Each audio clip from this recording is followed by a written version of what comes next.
கல்வாரி கர்வாலி. Okay, எல்லாம் கவனம் உங்க இருக்கணும். கவனிங்க, என்ன சொல்லி இருக்கு? யாக்கோபு அவைகளை சீகேம் ஊர் அருகே இருந்த ஒரு கர்வாலி மரத்தின் கீழே புதைத்து. அது என்ன, சீகேம் எங்க இருக்கு? அதெல்லாம் உங்களுக்கு அவசியம் இல்லை. இது பைபிள் ஸ்டடி நல்ல அவங்களுக்கு தான் இன்ட்ரெஸ்டா இருக்கும், சந்தோஷமா இருக்கும். சீகேம் அது எங்க இருக்கு? அதை நாம போக முடியும். கல்வாரி மரம் என்ன? அது எந்த மரமா இருந்தாலும் அதை பத்தி நமக்கு இருக்கிற பொருள் தான் நமக்கு முக்கியம். இதிலிருந்து இன்னைக்கு ஆண்டவர் நமக்கு கற்றுக் கொடுக்கிற வார்த்தை தான் முக்கியம். 3 காரியம் புரிந்து கொள்ளுங்க. தேவ செய்தியில் மரணம் ஏற்பட்ட குடும்பம், வியாதியா இருக்கிறவங்க, சமாதான குறைவோடு இருக்கிறவங்க, நீங்களே தெரிஞ்சுக்கிட்டீங்கன்னா அந்த சமாதானம் உங்களுக்கு இல்லை. பல விதத்தில் நீங்க பாதிக்கப்பட்டு இருந்தால் கண்டிப்பா அந்த செய்தி துவக்கத்துல நம்மை ஆற்றி தேற்றி நடத்தும்படிதான் கர்த்தர் நம்மை கொண்டு வந்திருக்கிறார். இதில் எந்த மாற்றமும் ஆலயத்தில் சமாதானம் உண்டு. உங்களுக்கு சமாதானம் இல்லாம இருந்தா இந்த ஆராதனையில் உங்களுக்கு சமாதானம் இருக்காது. இதை ஒத்துக்கிறீங்களா? இதெல்லாம் உங்க இருந்த மனசு நல்லா இல்லைன்னா இதுல என்ன பாட்டு பண்ணாலும் என்ன பிரசங்கம் பண்ணாலும் உங்களுக்கு நிம்மதி இருக்கவே நீங்க கணக்கு கொடுக்கணும் ஆண்டவருக்கு. ஆனால் உடைஞ்சி நொறுங்கி இழப்பு, வியாதி, பலவீனம், தவிப்பு, கண்ணீர், அப்படிப்பட்டவர்களை பலப்படுத்தி அனுப்புவதுதான் கர்த்தருடைய வேலை. அதை பெற்றுக்கொள்ள நீங்க ஆயத்தமா இருக்கணும். 2வது, தேவ செய்தியின் நோக்கம். தவறு செய்கிறவர்களுக்கு கண்டிப்பா இந்த செய்தியில் என்ன வர வேண்டும் சொல்லுங்க? எச்சரிப்பு. இல்ல மெசேஜில் அது இருக்கணும். ஒரு தெளிவுடன் பேசக்கூடிய ஊழியர்கள்கிட்ட இந்த மெத்தடு தெரியும். எதையோ பேசணுங்கிறவங்க எதையோ பேசிட்டு போவாங்க. 40 வருஷமா பிரசங்கம் பண்ணிக்கிட்டு இருக்கிறோம். எனக்கு ஒருத்தவங்க சொல்லிக் கொடுக்கணுங்கிற அவசியம், ஆனா ஆவியானவர் சொல்லிக் கொடுத்து கொண்டே இருக்கிறார். நமக்கு தெரியும்னு நான் சொல்வதற்கு இல்லை. இது கூட அப்படிதான் ஆண்டவர் தான் உணர்த்து.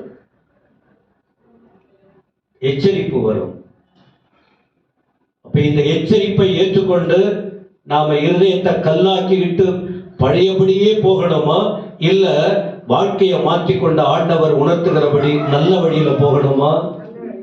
இல்ல நீங்க பதில் சொல்லணும். இது பைபிள் ஸ்டடி எடுக்கிறேன், டீச் பண்ற உபதேசம். இது உபதேசம். என்னுடைய மெசேஜ் டைப் போயிடுச்சு. மெசேஜ்னா ஒரு செய்தி எடுத்து மடமடமடமடமன்னு சொல்லி 4 குறிப்பை சொல்லி எழுந்திருப்போம். அதுக்குன்னு இருக்காங்க. இப்ப நாம சபை மக்களுக்கு போஷிக்கணும், ஃபீட் பண்ணணும். குழந்தைக்கு எப்படி பிள்ளையின் வளர்ச்சிக்கு தாய் சிரமம் எடுக்கிறாங்களோ, ஒரு தாயை போல தகப்பனை போல திருச்சபையில் பல வருஷம் திருச்சபையை நடத்துகிற ஒரு ஊழியரின் தன்மை. நீங்க இந்த ஸ்தானத்துக்கு வந்தாதான் இது என்னன்னு புரிந்து கொள்ள. இந்த இடத்துல வர்ற வரைக்கும் போராட்டம் இருக்கு. அந்த இடத்துக்கு வந்தால் உங்களுக்கு தெரியும். இன்னொன்னு ஆலோசனை. என்ன ஆலோசனை? இதை செய்ய, இதை செய்யாத. முதல்ல சொன்ன சபைக்கு வருகிறவர்களுக்கு ஆண்டவர் கொடுக்கிற செய்தி ஆறுதல். அந்த ஆறுதலை பெறக்கூடிய அளவுக்கு அந்த இடத்துல நீங்க இருந்தீங்கன்னா ரெடி ஆயிடுங்கிறத. 2வது, எச்சரிப்பு. கண்டிப்பா ஒவ்வொரு செய்தியிலும் பைபிளை படிக்க படிக்க படிக்க அதை நம்ம பார்க்கிறோம். இந்த பகுதியிலே உங்களால பார்க்க முடியும்.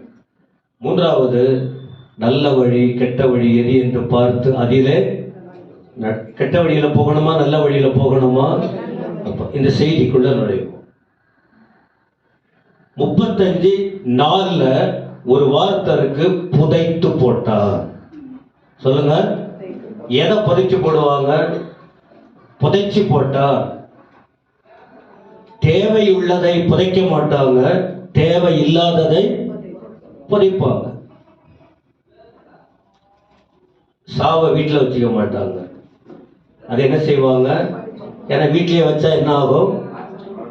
நல்ல வாசனை வரும், அருமையான வாசனைங்க வரும். அப்புறம் வச்சுக்கிட்டு பக்கத்துல உட்காந்துக்கிட்டு எல்லாம் சாப்பிடுவாங்க. அப்ப இன்னைக்கு காலையில ஆலயத்துல வருகிற தேவ பிள்ளைகளுக்கு எது எது சரியில்லையோ அதை என்ன செய்யணும் சொல்லுங்க? புதைக்க வேண்டியதை புதைக்கணும், வைக்க வேண்டியதை வச்சுக்கணும், அவ்வளவுதான். புதைக்க வேண்டியது உங்க உங்க உங்க உள்ளத்துல இருந்தா, உங்க குடும்பத்துல இருந்தா, உங்க எல்லையில இருந்தா, அந்த அதன் பின்னணி என்ன ஆகும்? நல்வாசனை வராது. என்ன வாசனை வரும் சொல்லுங்க? அவ்வளவுதான். இந்த கெட்ட வாசனைய யாரும் விரும்ப கூடாது, விரும்ப மாட்டாங்க, யாரும் விரும்ப மாட்டாங்க. சரி, இப்போ புதைத்து அதை என்ன சொல்ற? தேவ ஆலோசனையை கேட்பவர்கள் என்ன செய்வாங்கன்னு சொன்னால் புதைக்க வேண்டியதை புதைப்பாங்க. இப்ப இந்த நாள் கொடுக்கிற செய்தியில நீங்க இன்னும் புதைக்க வேண்டியது உங்க வீட்டுக்குள்ள மூலையில வச்சிருக்கீங்களா? உங்க சிந்தையில வச்சிருக்கீங்களா? எங்கேயோ ஒரு மூலையில வச்சு அந்த நாற்றம், அதாவது அந்த துர்நாற்றம் அந்த எல்லையோடு உங்க வாழ்க்கையில் இப்ப துர்நாற்றம் வந்துச்சுன்னு வச்சுங்க, அங்க முகம் சுழிப்பீங்களா? முகம் நல்லா மலருமா? சுழிப்பீங்க. அப்ப அது ஒரு நல்ல நல்ல சிக்னல், நல்ல சிக்னல். அப்ப ஏதோ புதைக்க வேண்டியது இன்னும் என் இருதயத்துல இருக்கு. என் வீட்டுக்குள்ள, வீட்டை விட்டுருங்க, இதை வச்சுக்கிதான் வீடு, இருதயம் இதுக்குள்ள இருக்கு. புதைக்க வேண்டியது புதைச்சாச்சுன்னா அதை பற்றி நமக்கு ஏன் புதைக்கணுங்கிறதுக்கு அந்த செய்தி இன்னைக்கு இல்லை. பார்ட் 2 இன்னொரு செய்தி. எப்படி எடுக்கிறீங்க? ஏற்கனவே ஆவியானவர் உணர்த்தி இருக்கிறார். அதை நான் மனசுல ஓடிக்கிட்டு இருக்கு. அதை ஆயத்தப்படுத்தி அடுத்து வரக்கூடிய நாட்களில் நாம் பேசுவேன். அதை தான் பேசணும்னு இருந்த இன்னைக்கு அதே செய்திய வேற உணர்வை ஆண்டவர் கொடுத்து நடத்தி கொண்டிருக்கிறார். இந்த ஆரம்பத்தில் எத்தனை பேருக்கு தெரியுது?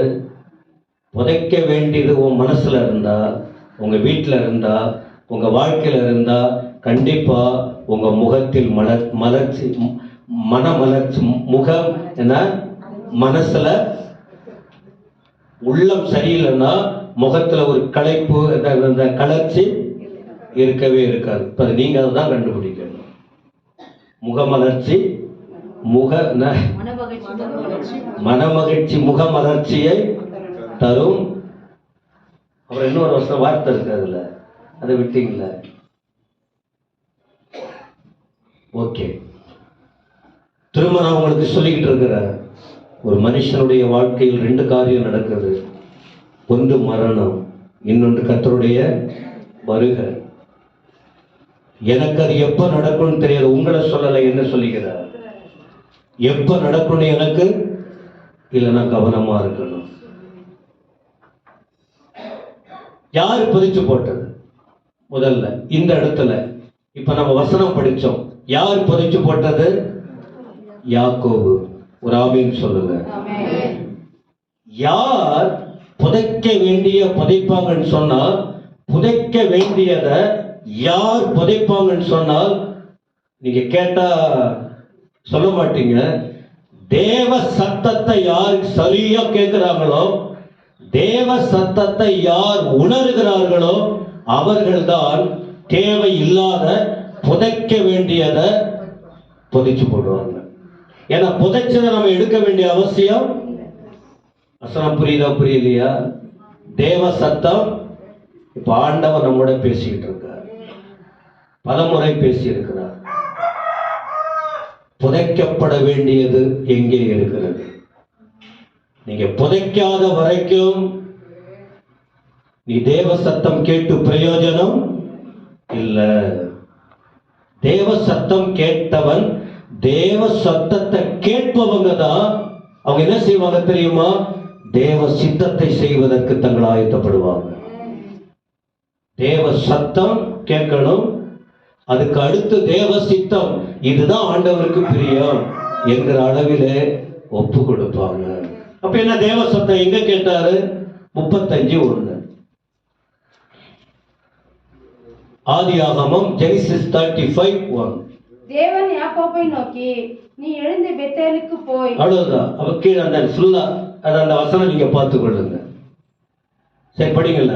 பெத்தேலுக்கு போய் அங்கே குடியிருந்து அங்க வாழு.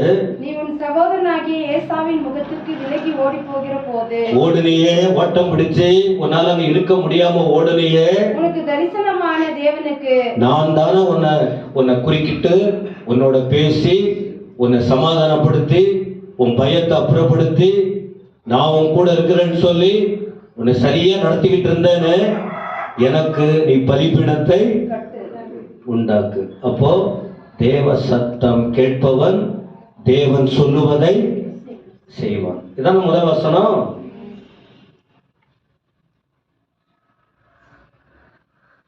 ஓகே. இப்ப தேவ சத்தம் கேட்ட பிறகு தேவ ஆலோசனை கேட்ட மனுஷன் அடுத்து என்ன பண்ணுவாங்க? என்ன சொன்னாரு? இப்போ 2ஆம் வசனம் பாருங்க. 2ஆம் வசனம் இல்ல 3வது வசனம் பாருங்க.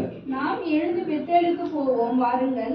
எனக்கு ஆபத்து நேரிட்ட நாளில் என் விண்ணப்பத்துக்கு உத்தரவு அருளி செய்து நான் நடந்த வழியிலே என்னோடு கூட இருந்த தேவனுக்கு அங்கே ஒரு பலிபீடத்தை உண்டாக்குவேன் என்றான்.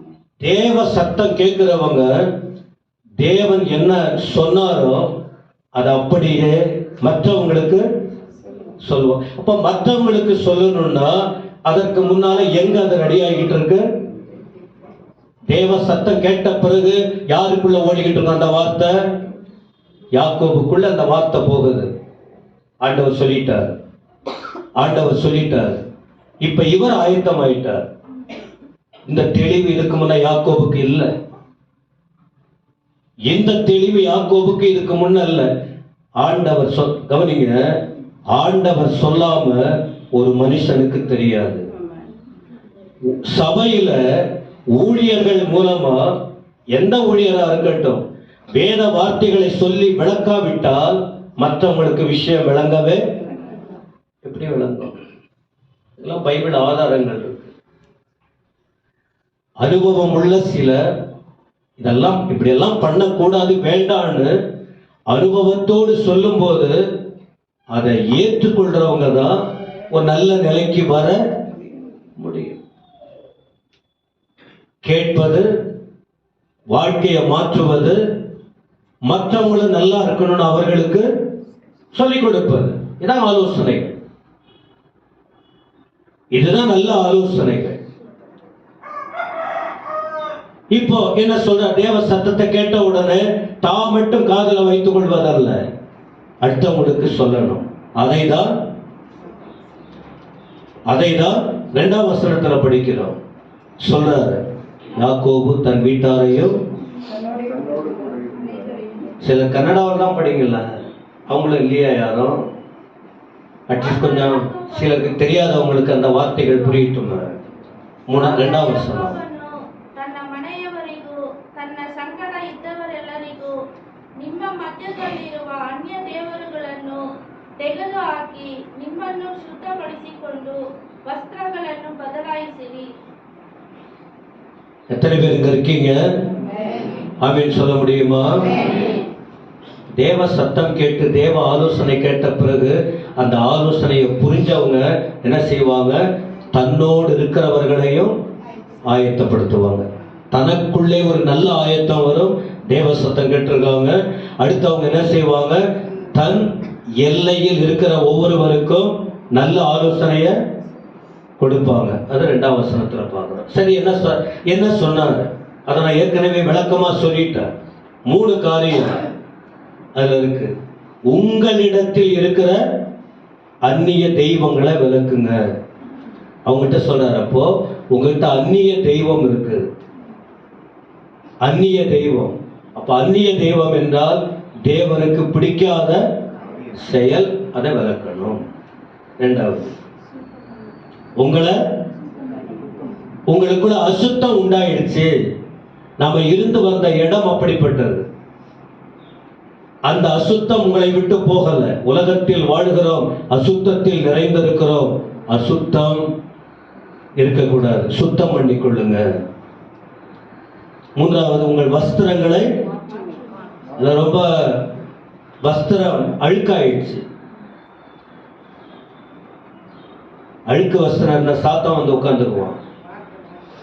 யோசுவா கிட்ட, இந்த யோசுவா இல்ல, சகரியாவில் ஒரு யோசுவா இருக்கார், ஆகாய் சகரியா. ஆசாரியர், ஒரு கர்த்தருடைய மனுஷன். அழுக்கு வஸ்திரம் தரித்திருந்ததுனால சாத்தான் வந்து கேள்வி மேல கேள்வி கேட்கிறான். சுத்திகரிக்கப்பட்ட வஸ்திரம் இல்லைன்னா, அழுக்கான அனுபவம் இருந்தா அங்க ஆண்டவர் வரமாட்டார். யாரு வருவாங்க? சாத்தான் நுழைஞ்சான்னா தப்பிக்கவே முடியாது. ஒரு பயங்கர புயல் அடிக்க ஆரம்பிச்சுன்னா அதை அடிச்சு சுத்தி மரத்தை நாசம் பண்ணி ஒரு அழிவை உண்டாக்காம அந்த புயல் என்ன செய்யாது. அத போல சாத்தான் நுழைஞ்சிட்டா அவன் என்ன பண்ணணுமோ பண்ணிட்டு போயிடுவான். அதுக்கு இடம் கொடுக்க கூட. எத்தனை பேருக்கு வார்த்தைகள் விளங்குது? அவ்வளவுதான். நான் சொல்லிட்டு பல முறை சொல்லுவேன், உங்க இஷ்டம். நீங்க எப்படி விளக்குறீங்களா, சுத்திகரிக்கிறீங்களா, மாற்றிக் கொள்றீங்களா, உங்களுடைய காரியம். அப்போ சொல்றார், இது ரெடியான பிறகுதான் அடுத்து எங்க போகணும்? எழுந்து பெத்தேலுக்கு. அப்பதான் தேவ சமூகத்துக்கு போக முடியும்.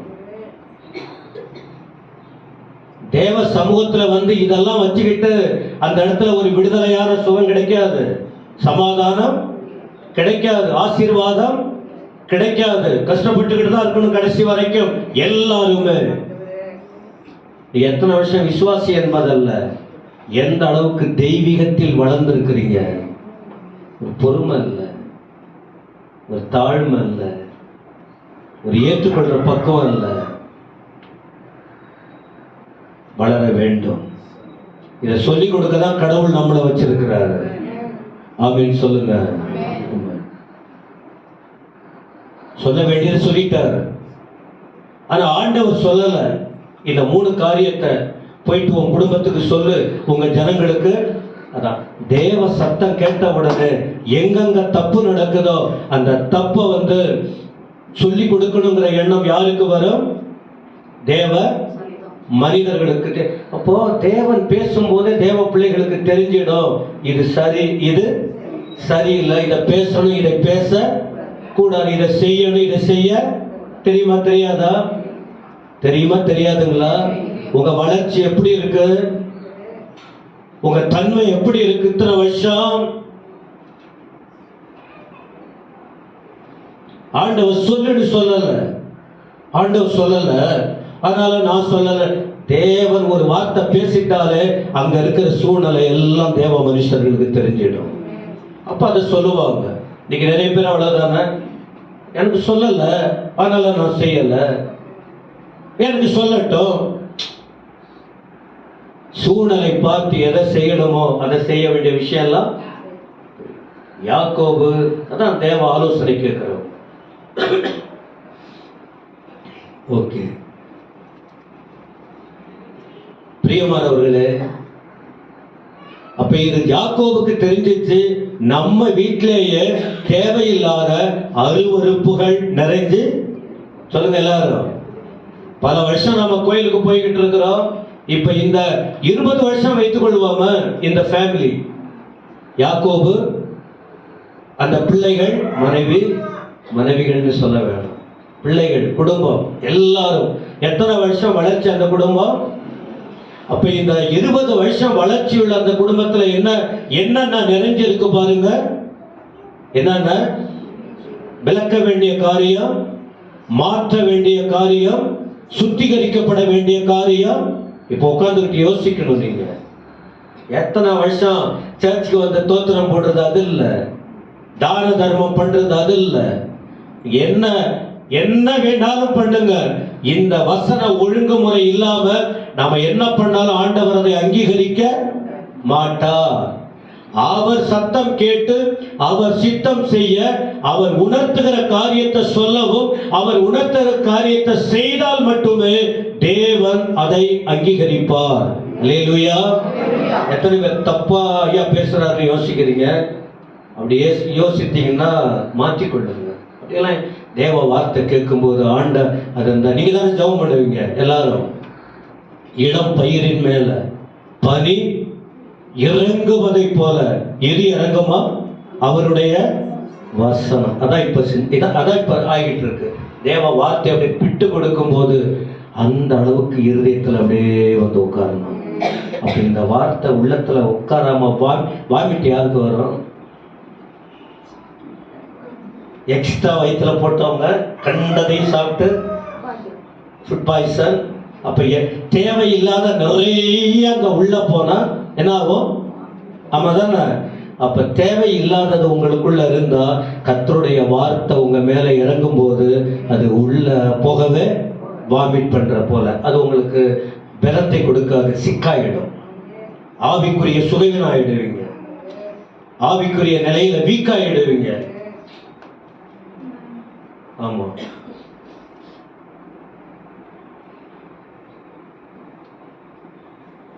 சரி, இவங்க இப்ப சொல்லியாச்சு, சொல்ல வேண்டிய கடமை. ஆண்டவர் கண்டிப்பா யாக்கோபுக்கு சொல்றார். ஏன்? யாக்கோபை வைத்து தேவன் ஒரு பெரிய திட்டத்தை வச்சிருக்கிறார் சொல்லிட்டார். இப்ப அந்த திட்டத்தை இந்த மனுஷன் கேட்டு கேர்லெஸ்ஸா இல்ல, கவலையினமா இல்ல, பார்த்துக்கலாம் அடுத்த வருஷம் பிறகு பார்த்து கொள்ளலாம் என்றெல்லாம் இல்லாம யாக்கோபு உடனே அந்த நல்ல காரியத்தில் என்ன செய்தார்? ஈடுபட ஆரம்பித்தார். நம்ம சர்ச்சை பற்றி எனக்கு ரொம்ப பாரம் இருக்கு. கர்த்தர் வந்தா என்ன நடக்க போகுதோ தெரியல. ஏன்னா வசனம் கேட்கிறாங்க, வாழ்க்கை இல்லை. நிறைய பேருக்கு வாழ்க்கை இருக்கிறதுக்கு ஒரு அடையாளம், ஆலயத்தை மிஸ் பண்ணவே மாட்டாங்க. மரணம், வியாதி, அதை தவிர்த்து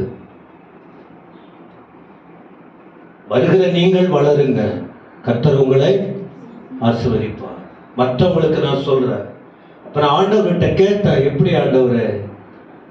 ஒன்ன நீ காத்துக்க, சொல்ல வேண்டியத சொல்லு, நீ போராட வேண்டிய அவசியம் இல்லை, நான் பார்த்துக்கிறேன்.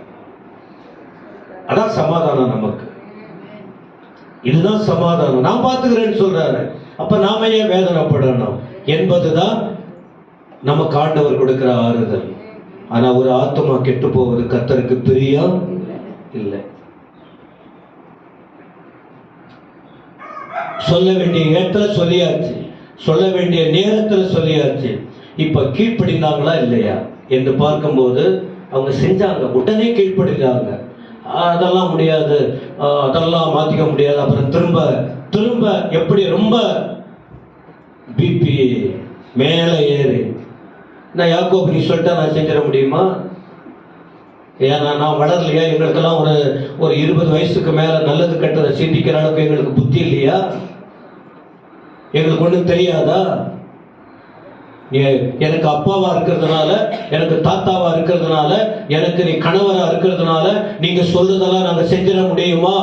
அப்படி என்று இந்த பெரிய குடும்பத்துல உள்ளவங்க ஒருத்தவங்க கூட எதிர்த்து நிற்கவில்லை. எத்தனை பேருக்கு விளங்குது? ஒருவர் கூட அந்த மனுஷன், தேவ சத்தம் கேட்கிற மனுஷன் சொல்லும் போது ஒரே ஒரு ஆள் கூட அந்த வார்த்தைக்கு மாறுத்தரம் மறுப்பு பேசவே இன்னைக்கு சபையில் அப்படியே இருக்கு. மேடையில் வர பிரசங்கத்துக்கும் ஆலோசனைகளுக்கும் நீங்களே யோசித்து பாருங்க. உங்களுக்கு எனக்குரிய தெரியும் தானே, இது இருக்கக்கூடாது என்பதற்கு தான் இன்னைக்கு ஆண்டவர் இதை பேசிக்கிட்டு இருக்கார். அப்படியா இருக்கு? உங்க குடும்பத்தில் அப்படியா இருக்கீங்க?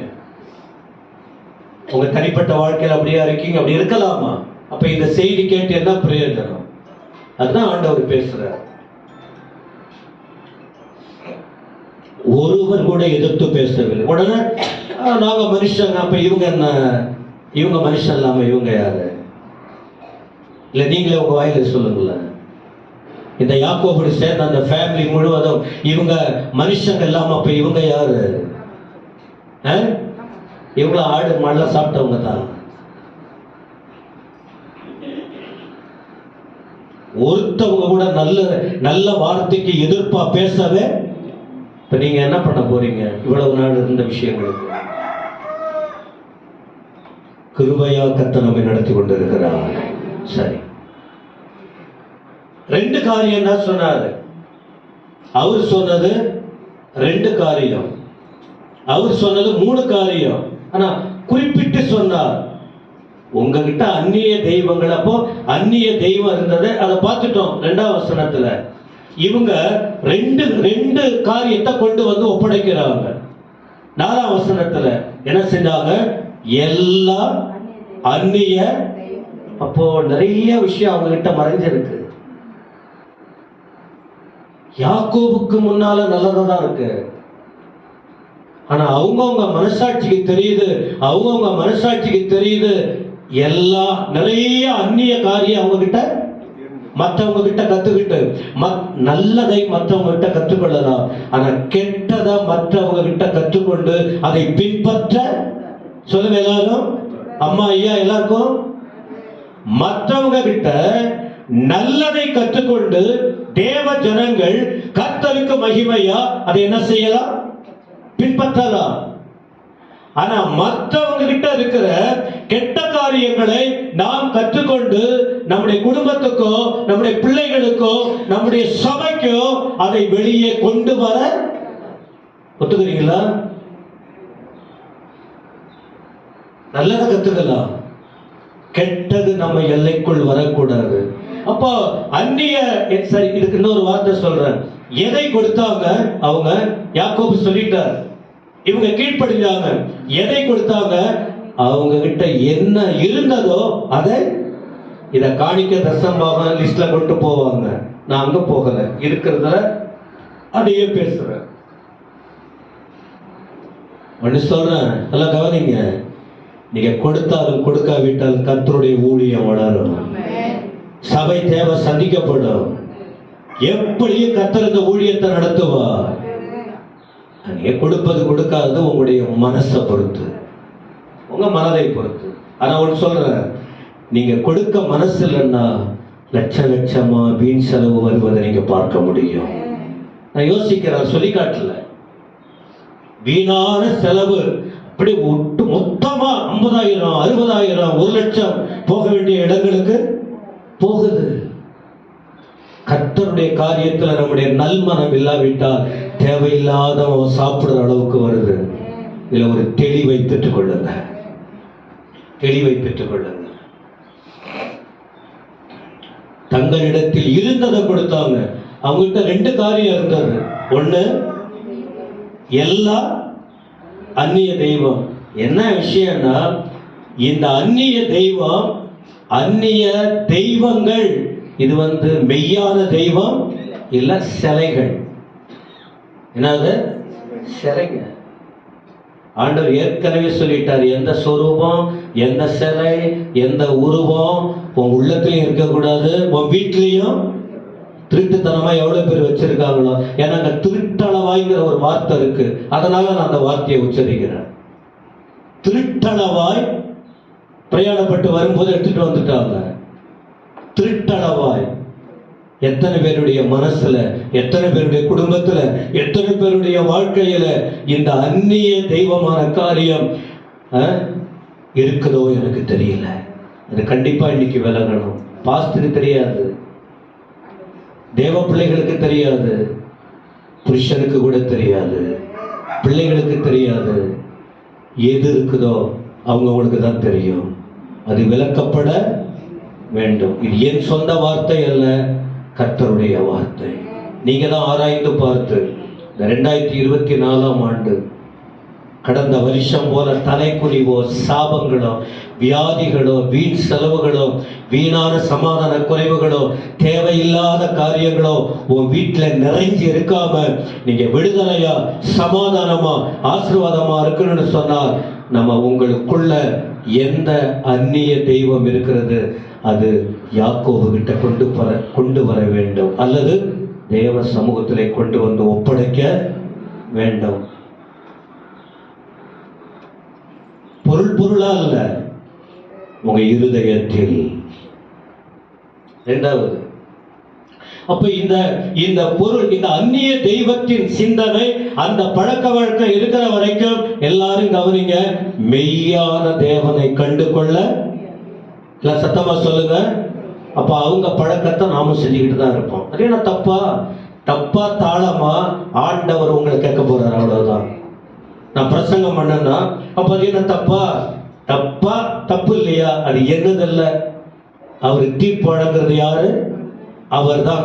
அவரு கேட்க போறார். அப்போ இந்த தப்பா, அங்க போறது தப்பா, இதை செய்யறது தப்பா, இதை சாப்பிடுறது தப்பா, இப்படி வாழ்வது தப்பா, அதுக்கு நான் பதில் சொல்லவில்லை. உங்க ஆண்டவர் அதற்கு சரியான பதிலை சொல்லுவார். நீங்க பார்த்துக் கொள்ளுங்க. ஆனா இந்த செய்தி எதற்கு? உங்களை தெளிவான வழியில் நடக்க, தெளிவான இடத்துக்கு நேராய் கொண்டு செல்ல கர்த்தர் நம்மோடு பேசிக் கொண்டிருக்கிறார். இரண்டாவது ஒன்று, தங்கள்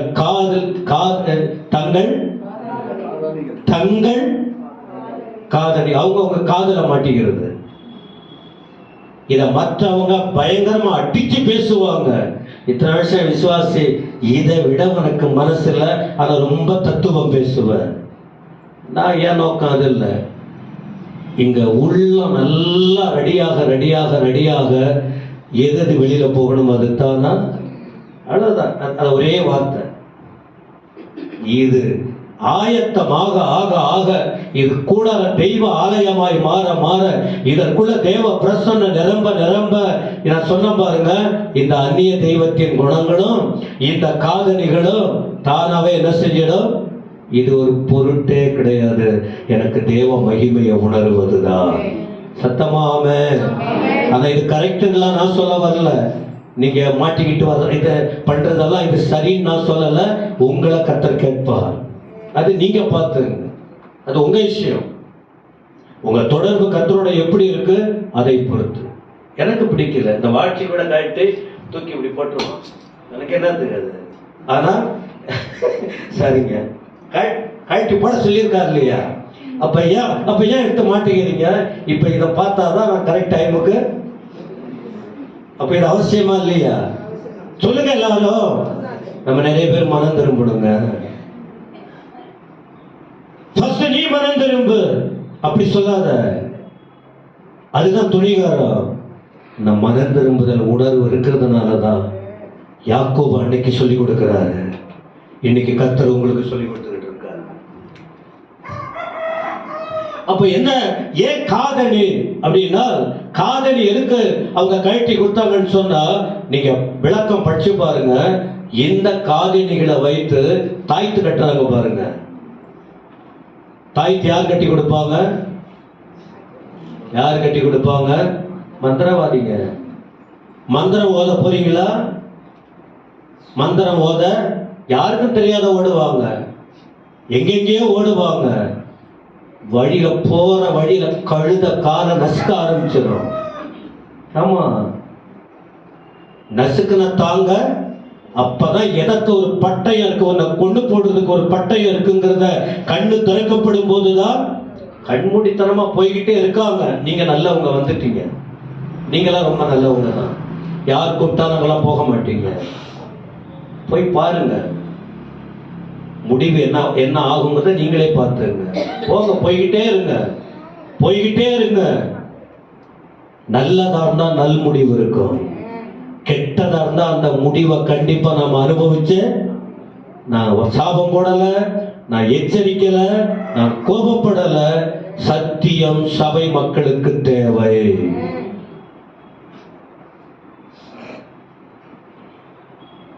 இந்த காதணிகள் சொல்லும் போது அது என்ன தெரியுமா? மந்திர தாயத்து செய்யறதுக்கு அதை யூஸ் பண்ணுவாங்க. இது வேற சப்ஜெக்ட் இருக்கு, இன்னொரு பகுதி. அதை நான் அடுத்த முறை சொல்லும் போது நீங்க புரிந்து கொள்ளலாம். அதனால இதை நான் அதிகமா நுழைக்க விரும்பல.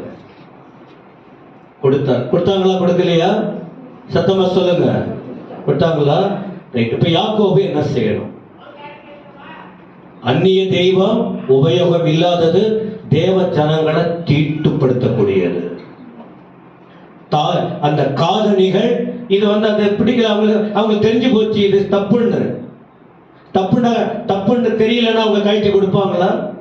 யாக்கோபு சொல்லலையே இதை கழட்டி கொடுன்னு ஏதாவது சொன்னாரா? இதை செய்யாதன்னு இப்ப நாம உங்களுக்கு சொல்லி கொடுக்கிறோமே, அதை போல யாக்கோபு சொல்லி கொடுத்தாரா? உங்ககிட்ட இருக்கிறத என்ன சொன்னாரு? விளக்குன்னு சொன்னாரு, சுத்தம் பண்ணிக்கன்னு சொன்னாரு, மாத்திகன்னு சொன்னாரு. அப்ப அவங்க மனசாட்சி குத்துது, இதெல்லாம் நம்முடைய வாழ்க்கைக்கு இடைஞ்சலா இருக்கு. அவ்வளவுதான் தேவஜனமே. எது நமக்கு இடைஞ்சலா இருக்குன்னு நமக்கு நல்லாவே தெரியும்.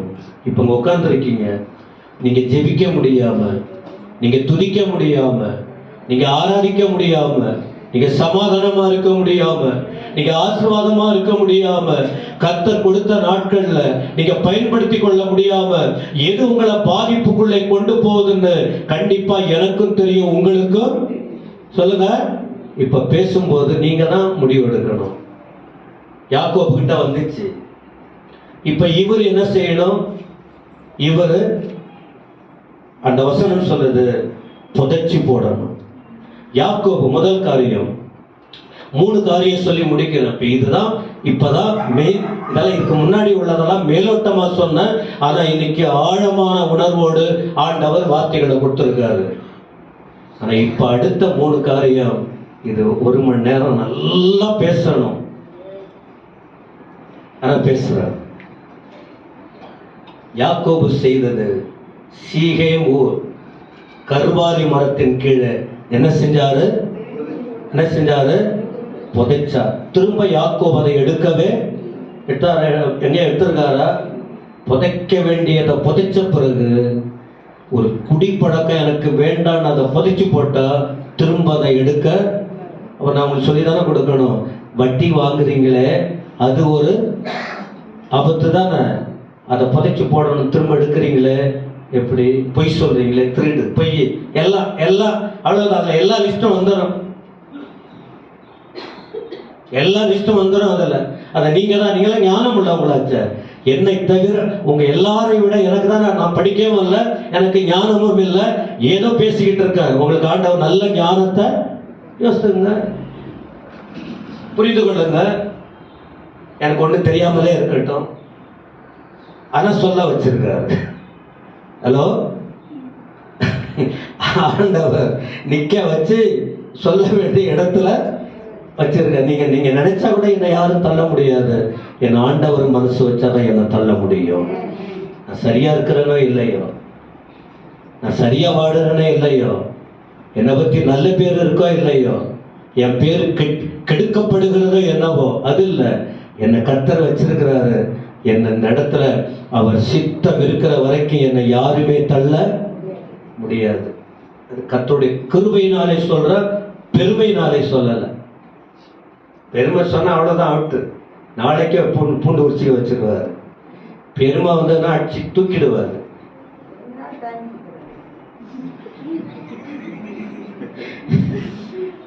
போன வாரம் என்ன சொல்லி விட்டுட்டார். அப்புறம் அடுத்த 2 நாள் அவங்க கோயிலுக்கு வரல. இதனாலயான்னு நினைச்சுக்கிட்டார். வேணாம், வாய் புத்திக்கிறார். நான் விளையாட்டா இருக்கும், சிந்தியுங்க. சரி, முதல்ல என்ன விஷயம் தெரியுமா? சாபம் ஆசீர்வாதமாய் மாற என்ன செய்யணும்? புதைச்சு போடணும். மரம் என்பது சாபம். ஏதேன் தோட்டத்துக்குள்ள போங்க. அதுக்கு நான் சொன்னேன், இதை பேசணும்னா ரொம்ப உள்ள போனா நிறைய விஷயம். மரத்துக்கு கீழே புதைச்சு போடுறாங்க, திரும்ப எடுக்க முடியாது. எடுக்கலாம், மற்றவங்க புதைச்சா எடுத்துருவாங்க. யாக்கோபு புதைச்சா எடுக்கவே, தேவ சத்தம் கேட்கிறவன் ஒரு முறை புதைச்சு போட்டா திரும்ப போய் அதை எடுக்க, என சாபம் ஆயிடும். புதைச்சதை எடுத்தால் சாபம்.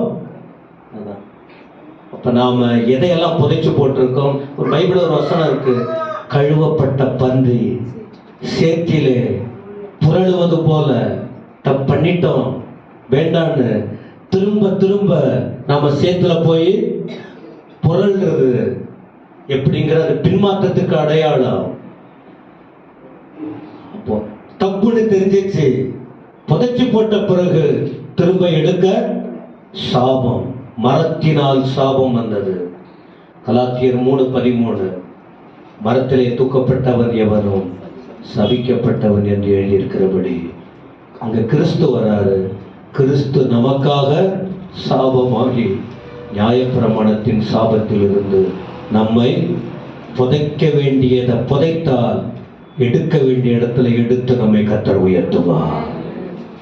புதைக்கப்பட வேண்டியது சாபம், கீழ்ப்படியாமை, மீறுதல், துணிகரம், தேவனுக்கு பிரியம் இல்லாதது. ஆனால் அப்படி ஒப்பு கொடுக்கும் ஒரு கர்த்தர் உணர்த்துவார். அதை புதைத்து போட்டால் என்ன நடக்கும்னா, ஆசீர்வாதத்துக்கு மேல் ஆசீர்வாதம் என்பது மேலே வரக்கூடியது, சாபம் என்பது கீழே அழுத்தக்கூடியது. சாபம் அழிக்கப்படாம ஆசீர்வாதத்தின் எல்லைக்குள் நாம மேல வர முடியாது. அப்போ ஆண்டவர் இயேசு அந்த இடத்துல வர்றார்.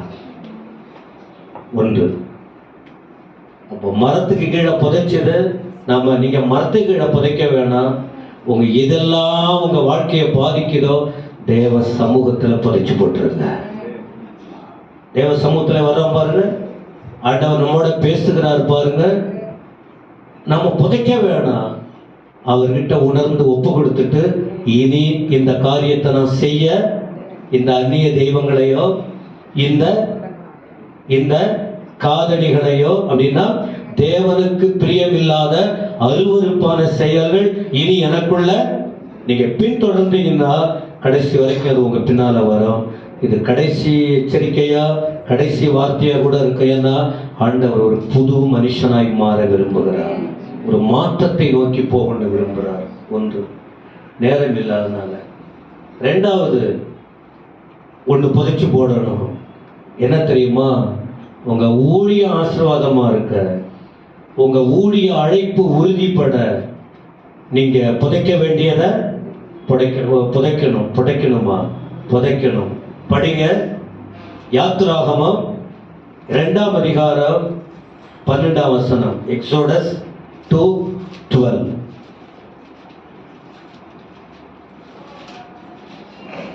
அங்கும் இங்கும் பார்த்து ஒருவரும் இல்லை என்று அறிந்து எகிப்தியனை வெட்டி அவனை மணலிலே புதைத்து போனான். யாரு? மோசே. 40 வருஷம் அரண்மனையில் இருக்காரு. இப்போ வெளியில வர்றார். சண்டை போட்டுக்கிறாங்க, சண்டை போட்டுக் கொள்ளுகிறார்கள். எகிப்தியன் யாரு? கடவுளுடைய பிள்ளைங்க இல்ல, எபிரேயர். எகிப்தியன் யாரு? தேவ பிள்ளைகளுக்கு விரோதமானவங்க. இத மோசே பார்த்தா 40 வருஷம் மேலாங்கப்ப நல்ல படிப்பாளி, வெட்டி மண்ணு மேல புதைச்சு போட்டாரு. அப்புறம் அடுத்தும் பிரச்சனை வருது, கண்டுபிடிச்சிட்டான். அவன் பேச ஆரம்பிக்கிறான். அவன் ஒரு வார்த்தை சொன்னான். என்ன சொன்னான் பாருங்க. நீ யாருப்பா? என்ன சொன்னான்? 2ஆம் அதிகாரம் 14. அதற்கு அவன், எங்க மேல உன்னை அதிகாரியாகவும் நியாயாதிபதியாகவும் ஏற்படுத்தினவன் யார்? நீ எகிப்தியனை கொண்டு போட்டது போல என்னையும் கொண்டு போட. இதை சொல்றவன் யாரு? எபிரேயர். சொந்த ஆளு. எப்பவுமே சொந்த ஆளுக்கு தான் ரொம்ப துணிகரம். வெளி ஆளு பயந்து இருப்பான். அவிசுவாசமா இருக்கிறவங்க சபையை பற்றியோ, பாஸ்டரை பற்றியோ, ஊழியத்தை பற்றியோ, மூப்பர்களை பற்றியோ, ஊழியங்களை பற்றியோ, நடக்கிற ஆராதனைகளை பற்றியோ, அதை பற்றி வெளியில இருக்கிற ஆளு, நமக்கு என்ன போச்சுப்பா, கடவுள் சாபம் வந்துடும், நமக்கு அந்த பயம் இருக்கு. எப்பவுமே உள்ள இருக்கிறவங்களுக்கு தான் என்னது? துணிச்சல். ஜாக்கிரதையா இருக்கணும். கடந்த காலங்களை போல அந்த துணிகரத்திற்கு இனி யாரும் இடம் கொடுக்க. இங்க வாய் யூஸ் ஆகுது பாருங்க, நாம பயன்படுத்துறாங்க. ஏன்னா எங்களுக்கு பேச ஆரம்பிக்கிறாங்க. ஒன்று சொல்றேன், நீ எந்த வார்த்தை சொல்றியோ அந்த வார்த்தையின்படியே கர்த்தர் உயர்த்துவார். நீ பார்த்துக்கிட்டு தான் இருக்கணும். ஆனா யார நீ அவமானப்படுத்துறையோ அந்த அவமானப்பட்ட ஆள் உங்களுக்கு முன்னால அதிபதியா கர்த்தர் கொண்டு வருவார். எந்த மாற்றம் இல்லை. யார கேவலமா பேசுறோமோ, எந்த குடும்பத்தை நம்ம கேவலமா பேசுறோமோ, யார் நம்ம யோசிக்காம யாரை நாம என்னங்க பண்றோமோ அதை யார் கவனிக்கிறாங்கன்னா ஆண்டவர் அந்த சத்தத்தை கவனிப்பார். சரியான நேரத்தில் அவர் கிரியை செய்வார். இதற்கு பிறகு ஓட்டம் முடிச்சிட்டார். எப்போ 40 வருஷம் அரண்மனையில் உட்கார்றதுக்கு மோசே ஆண்டவர் அழைக்கல, அவர் ஊழியம் செய்வதற்கு அழைத்தார். ஊழியம் உறுதிப்படுத்தப்படுகிறது. அதுதான் ஆண்டவர் கொண்டு வந்து முதல்ல ஒருத்தவனை விட்டுனா அது என்ன அப்படின்னு சொன்னா, அவிசுவாசம் வெட்டப்பட்டால் விசுவாசி பெருகுவான். ஆமென் சொல்லுங்க. பாவம் வெட்டப்பட்டால், பாவம் வெட்டி புதைக்கப்பட்டால் பரிசுத்தம் அந்த இடத்திலிருந்து மேல வரும். தீமை வெட்டப்பட்டு புதைக்கப்பட்டால் நன்மை மேலே வரும். சரி, ஓட்டம் பிடித்தார். இதெல்லாம் நாம உங்களுக்கு தெரியுமோ தெரியலையோ நாள் வரும்போது சொல்லிக் கொடுப்போம். 40 வருஷம் மனாந்தரத்தில் இருந்தார். திரும்ப 40 வருஷம் கொண்டு வந்தார். எந்த எகிப்தியனை வெட்டினா, எந்த எபிரேயன் கேவலமா பேசினா, அந்த எகிப்தியனுக்கு முன்னால இவர் அடிமையா இருக்கிறார். இந்த அடிமையா இருக்கிறவனுக்கு மீட்பனாக, அதிபதியாக, தலைவனாக கேவலமா யார் பேசினா அவன் விடுதலைக்கு கர்த்தர் காரணமா இந்த மோசேயை கர்த்தர் எழுப்பினார். அல்ல சொல்லுங்க, ஆமென் சொல்லுங்க. கேவலமா நினைக்காதீங்க ஊழிய அழைப்பு பெற்றவங்கள. அது உள் ரகசியம் உங்களுக்கு தெரியாது. ஊழியத்தில் இருக்கிறவர்கள், அழைக்கப்பட்டவர்கள் கர்த்தருடைய காரியத்தில் ஒரு நாள் தவறலாம், ஒரு நாள் தவறி பேசலாம். ஆனா கர்த்தர் அவர்களோடு இருந்து உணர்த்தி நடத்துவார். இத குறித்து ஸ்தேவான் சொல்லி காட்டுறார். 7:15 படிங்க. அப்போஸ்தலர் 7:15. இந்த வேத பகுதியை ஸ்தேவான் அங்குள்ள ஜனங்களுக்கு சொல்லி காட்டுறார். அந்த இடத்துல உள்ள ஜனங்களுக்கு சொல்லி காட்டுகிறார். அதை பாருங்களேன். 7:15. அந்தபடி யாக்கோபு எகிப்துக்கு போனான். அவனும் தம்முடைய பிதாக்களும் மரித்து அங்கிருந்து சீகேமுக்கு கொண்டு வரப்பட்ட ஆபிரகாம் சீகேமில். சரிங்க. 7:35. உன்னை அதிகாரியாகவும் நியாயாதிபதியாகவும் ஏற்படுத்தினவன் யார் என்று சொல்லி அவர்கள் என்ன செஞ்சாங்க? மறுதலித்தார்கள். அப்புறம் மறுதலித்திருந்த இந்த மோசேயைத்தானே தேவன் முட்செடியில் அவனுக்கு தரிசனமான தூதனாலே, கவனிங்க, தலைவனாகவும் மீட்பனாகவும். திரும்ப உங்களுக்கு சொல்றேன், கேவலமெல்லாம் யாரையும் பேசக்கூடாது. ஒருவரை கேவலமா பேசுறதுக்கு நமக்கு எந்த தகுதி? நம்ம கேவலமா பேச எவ்வளோ பேர் இருக்காங்க. நாம் பிறந்த நாள் முதல் இந்நாள் வரைக்கும் நீங்க இருக்கிற இடங்கள்ல, உங்க குடும்பத்துல, உங்க சொந்தங்கள் எல்லாம் உங்களை நல்லா பேசுறாங்களாங்கிறது உங்களுக்கு தெரியுமோ தெரியாதோ? நாம பிறரை கேவலமா பேச, சொந்த ஜனம் இந்த மோசேயை கேவலமா பேசி மறுதலித்தாங்க. எந்த மோசேக்கு தான் தரிசனம் கொடுத்து பல லட்சம் பேருக்கு தலைவனாய் கர்த்தர் மாற்றினார். மனுஷன் நினைக்கிறபடி ஆண்டவர் செய்ய, ஐயா உங்களை ஆசீர்வதிக்கணும்னு கர்த்தர் விரும்பினால் இந்த ஆசீர்வாதத்தை உங்களுக்கு கூட ஆண்டவர் தருவார். இது வெறும் மோசே ஊழியக்காரனுக்கு மட்டும் இல்ல, எல்லாருக்கும் சொந்தமானது. ஒருத்தவங்களுக்கும் அழைக்கப்பட்டிருப்பாங்க. ஒவ்வொருவருக்கும் பொறுப்பு இருக்கும். ஒவ்வொருவருக்கும் ஆண்டவர் அவர் காரியத்தை செய்வார். இங்க வந்திருக்கிற நாம கொஞ்சம் வாயை வச்சுக்கிட்டு ஒழுங்கா இருக்கணும். ஏன்னா இங்க எதை யூஸ் பண்ணாங்க? வாய. அதே வாயை பயன்படுத்தி ஸ்தேவான் மூலமா நீங்க பண்ணீங்களே, அவனை தான் கர்த்தர் இந்த அளவுக்கு, யாரை எப்ப கர்த்தர் மேன்மைப்படும், எவரையும் உயர்த்தவும் எவரை தாழ்த்தவும் அவரால முடியும். சத்தமாமேன்னு சொல்லுங்க. இந்த 2 சம்பவம் போதும்னு நினைக்கிறேன். இன்னொரு செய்தி இருக்குன்னு சொன்ன பாருங்க. அதிலே வேற 2 காரியத்தை சொல்லும் போது நாம இன்னும் தெளிவு பெற முடியும். இந்த வார்த்தை எத்தனை பேருக்கு புரிஞ்சது? எத்தனை பேருக்கு புரிஞ்சது? இதெல்லாம் எதுக்கு தெரியுமா? நம்ம நல்லா இருக்கிறதுக்கு, ஆசீர்வாதமா இருக்கிறதுக்கு, தெய்வீகமா இருக்கிறதுக்கு. உலகில் சோதனை உண்டு. பல தீமைகள். நான் என் மைண்ட்ல ஒரே துளி ஒரு ஆளை கூட மைண்ட்ல வச்சு பேசல. ஒருவேளை பேசப்படும் போது உங்களோட உள்ளம் குத்தப்பட்டால் தேவன் உங்களோட பேசுகிறார் என்று அர்த்தம். நடக்கிற சம்பவங்களை நான் எக்ஸ்பிளைன் பண்ணல. ஆனா இந்த வசனத்தின் எல்லைக்குள்ளேயே என் கவனத்தை செலுத்தி என்னை எப்படி இந்த மேடையில கர்த்தருக்கு மகிமையை கொண்டு வர வேண்டும் என்று அதுல கவனமா இருக்கிறேன். ஆனா கீழே இருக்கிற நீங்க எப்படி இந்த வார்த்தையை ஏற்றுக்கொண்டீங்க எனக்கு தெரியல. 3 காரியம் சொன்னேன்.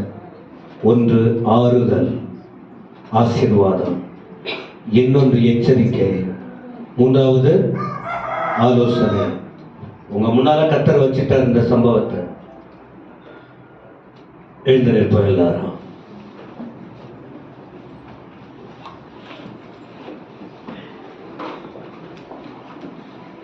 எவ்வளவு மேன்மையான காரியங்கள் பிரியமானவர்களே. பிரச்சனை இருக்கும், உலகத்தில் வாழ்கிற வரைக்கும் கஷ்டங்கள் இருக்கும், உலகம் இருக்கிற வரைக்கும் போராட்டம் இருக்கு, மாம்சம் இருக்கிற வரைக்கும் பல சோதனை இருக்கு. ஆனா நாம விழுந்து விடக்கூடாது. மனுஷன் என்ன செய்யுது? தடுமாறிட்டோம், இனி அது நமக்கு இருக்கக்கூடாது என்பதுதான் ஆண்டவர் நம்மோடு பேசுவது. கொஞ்ச காலம் வாழ போறோம், நிம்மதியா இருக்க பழகுங்க. நீங்க புதைக்காத வரைக்கும் உங்க மனசுல அது வந்துகிட்டே இருக்கும். இன்னைக்கு நீங்க மோசையை புதைச்சது போல மணல் மேல, யாக்கோபு மரத்துக்கு கீழே புதைச்சது போல இன்னைக்கு நீங்க புதைச்சிட்டு ஆண்டவர் சமூகத்தில் அப்படியே தூக்கி போட்டு இனி தப்பாட்டுக்காதீங்க. சீ, எனக்கு வேணாம், இது எனக்கு கொடுத்த நாட்களை நான் சந்தோஷமா மாத்திக்க போறேன். என் ஆண்டவர் இயேசுவை நான் அழிச்சிருக்காரு, நான் ஏன் வேதனைப்படணும்? ஒன்று தேவையில்லாதத கீழே புதைச்சு போட்டா அடுத்த புது காரியம் மேல வர ஆரம்பிக்கும். அந்த அனுபவத்தை பெற்றுக்கொள்ள எத்தனை பேர் ஒப்பு கொடுக்க போறீங்க? கையை உயர்த்த சொல்லல, நான் கையை உயர்த்த சொல்லி சொல்லி சொல்லி திரும்ப அப்படியே தான் நிறைய பேர் இருக்காங்க. யாக்கோபை அழைத்தா, மோசையை அழைத்தா, வீட்டிலே கேவலமாய் துரத்தப்பட்ட மனுஷன் தான் தப்பு செஞ்சிட்டு துரத்தப்பட்டாலோ கர்த்தர் யாக்கோபை உயர்த்த வல்லவராய் இருந்தார். மோசேய சொந்த ஜனமே கேவலமா பேசி அனுப்பினாலும் மோசேயை வலகரத்தால் உயர்த்த வல்லவராய் இருந்தார். இங்க இருக்கிற எல்லாரும் நல்லா இருக்கும் கர்த்தர் விரும்புகிறார். இந்த அழைப்பை உணர்வோமா? உங்க அழைப்பு இருந்ததால நான் அழிந்து போகவில்லை, உங்க அன்பு இருந்ததால நான் கைவிடப்படல, உங்க கிருபை என்ன காப்பதால வாழ்ந்து கொண்டிருக்கேன், உங்க அன்புக்கு நிகரே இல்லை. கண்களை முடியலாம். உங்க கிருபை என்ன காப்பதால வாழ்ந்து கொண்டிருக்கேன், உங்க அன்புக்கு நிகரே இல்லை.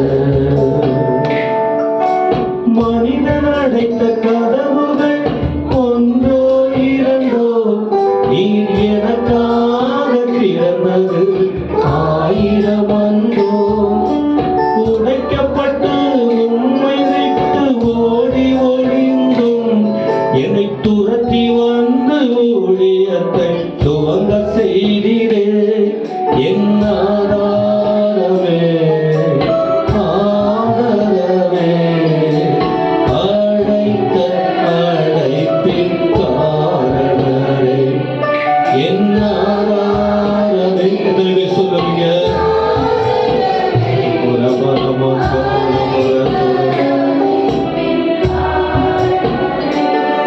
உங்க அழைப்பு இருந்ததால நான் அழிந்து போக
என்னை